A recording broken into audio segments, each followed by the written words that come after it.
Ayun na nga guys 'no, so papakita ko sa inyo kung saan ako natutong magtahi sa Hungary. Pero meron akong kwento kung paano talaga ako natutong magtahi. So tara abangan niyo hanggang dulo, alright.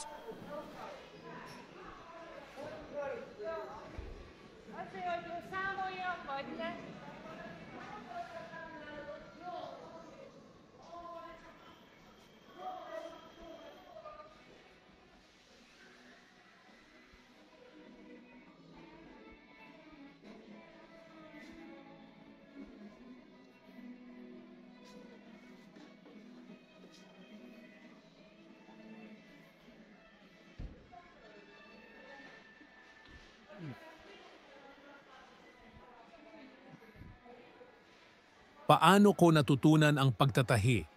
Magandang araw sa inyong lahat.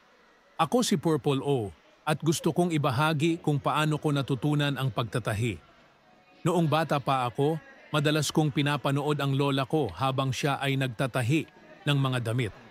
Sa tuwing may sirang shorts o butas na damit, siya ang nilalapitan namin. Nakaupo lang ako sa tabi niya, pinagmamasdan kung paano niya inaayos ang mga sira gamit ang karayom at sinulid. Doon nagsimula ang interes ko. Simple lang noon. Pagtatahi ng butones o pag-aayos ng maliit na punit. Hanggang sa naisip ko, bakit hindi ko kaya subukang gumawa ng sarili kong bag o simpleng punda ng unan? Kaya kumuha ako ng lumang tela, karayom at sinulid. Mahirap sa una. Minsan natutusok ako ng karayom, pero sabi nga nila, kapag nagpatuloy ka, gagaling ka rin. Dahil gusto ko talagang matuto, nanood ako ng mga video sa YouTube at nagbasa ng mga blog tungkol sa basic sewing. Unti-unti, natutunan ko kung paano gumawa ng pattern, sukatin ng tama at gumamit ng makinang panahi. Mula sa simpleng pagtatahi ng sira, nakagawa na ako ng tote bag, simpleng palda at face mask noong pandemya. Ang natutunan ko sa pagtatahi ay hindi lang basta kasanayan.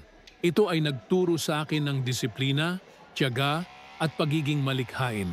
Kaya kung may gusto kayong matutunan, simulan nyo lang. Huwag matakot magkamali dahil doon tayo natututo. Ngayon, ang pagtatahi para sa akin ay hindi na lang libangan. Isa na itong paraan para makapagpahayag ng sarili at makatulong sa iba. Maraming salamat sa pakikinig